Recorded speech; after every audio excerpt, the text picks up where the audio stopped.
Welcome everybody. Today's video finds us over here in Surin, and what we're going to take a look at this is Prasat Si Khoraphum or something like that. Anyway, I'll put it up on the screen so you can read it. This is a 12th century temple. It's in the Khmer art style, and it dates back to whenever the Khmer were in this region. So you can see here, this is the residential area now, and you can just park over here and you can go in. Now, entrance into this is 50 baht, and you pay right over here at the little window, and it's 10 baht for the Thais to come in here. Now, this used to be a Hindu temple, and it was for Shiva. That was the supreme god. There's 5 towers, and a couple of them are collapsed down, and what you see over here are like the little lotus buds that are carved up on the top, and you can see all the little detail. So these were carved by a guy with a hammer over here. So they chiseled all these by hand with some crude iron tools. So if you can imagine a guy here banging on this with a hammer, you know, in the 11th century, and it's still here today. So they've tossed them over here next to this po tree, and you can still come over here and take a look at it, which is quite cool. And it's right here next to the moat. You can see the moat that surrounds this. It's shaped kind of like a C.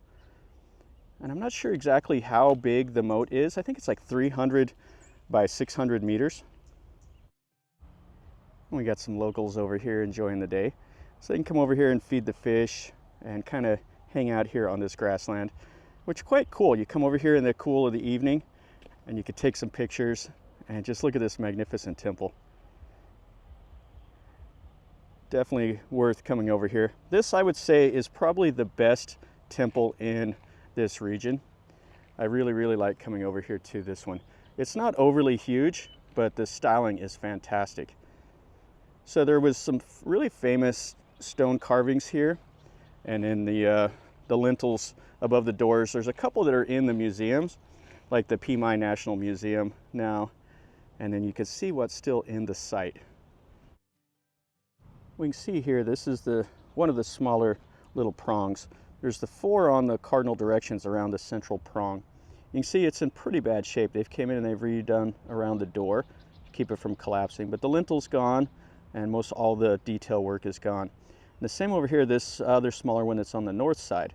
The top is missing, and that's what we would have seen when we first came in, those little lotus buds. You see it has like the faux door. Yeah, the lotus buds would have been the top of that, and it's now just sitting over there by that tree. And that little prong in the back is in really nice shape. So this one here has the really cool lintel above it. You can see the styling, the stone carvings, the pediment, everything. And it's the same, missing the top. But check this out. This is really nice. So we can see the little aspira dancer. That's kind of the highlight of this temple, and then that lintel right there. So I think that's the image of Nataraja, which is Lord Shiva dancing. Really quite cool. Yeah, and you can see that just amazing stone carving. This is a really nice look at the door. So they say this is in Angkor style.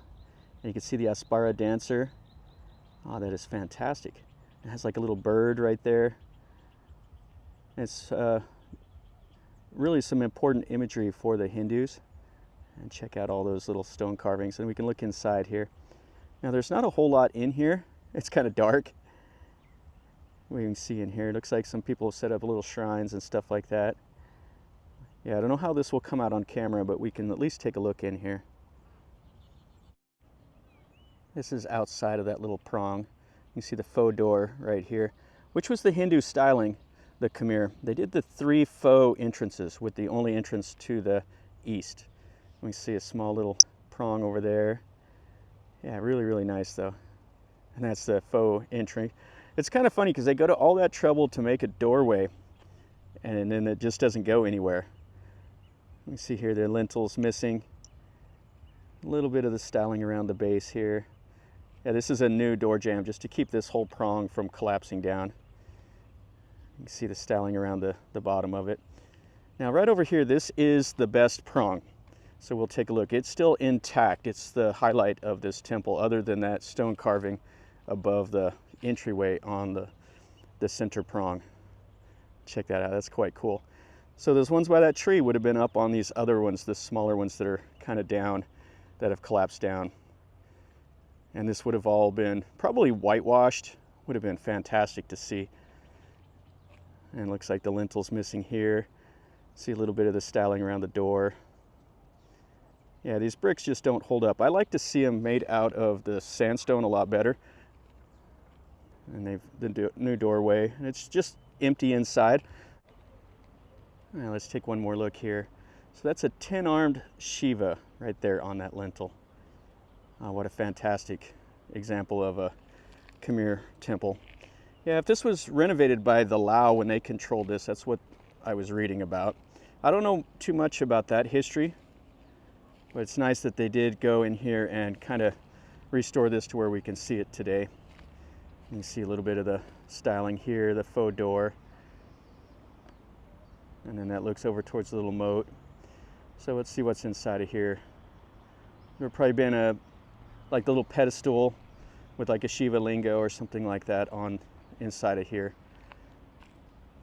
You can see a little bit of the sandstone, all the carvings.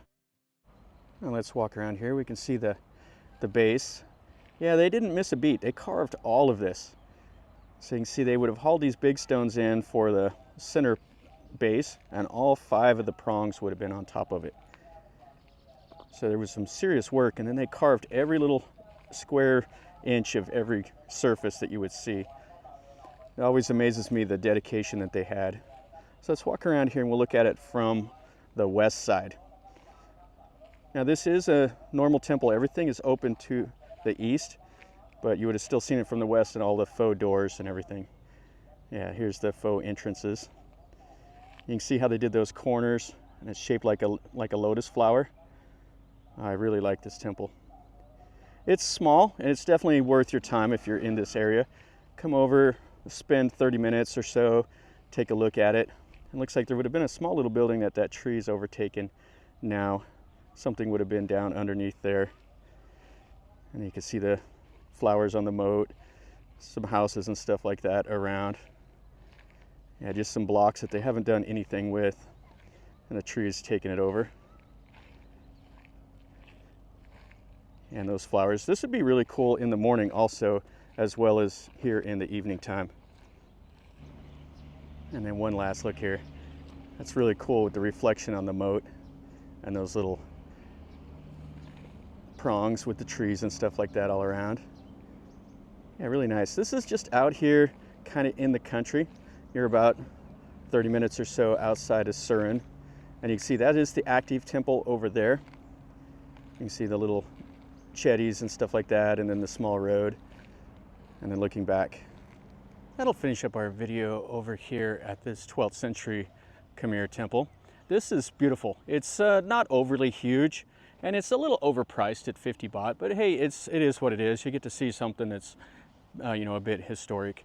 It's worth coming over here to take a look at it if you're in Surin. It's the best one in the area, in my opinion. There's several other small ones and stuff like that with you know, various states of repair and everything like that. I'll probably pin a comment to another one that you might want to take a look at. If you come over here, you could combine it into one little package. That way you could better use your time if you're wanting to look at stuff like this. But it is nice. It's you know, not as popular as like the big ones over in Buriram, you know, Phanom, Rung, and Muang, the lower city. Those are by far the most famous, plus they're just gigantic. This in here is small. You can spend, you know, 15-20 minutes, walk around, get some pictures, look at the lintels and stuff like that, and just enjoy it. I would say come over here in the evening when the sun's getting ready to set, and you can kind of see the reflections on the water. It's plus it's cooler.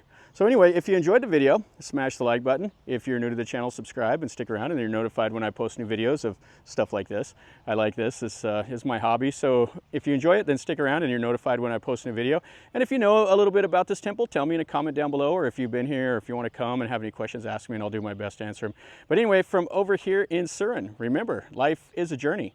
Until next time, enjoy.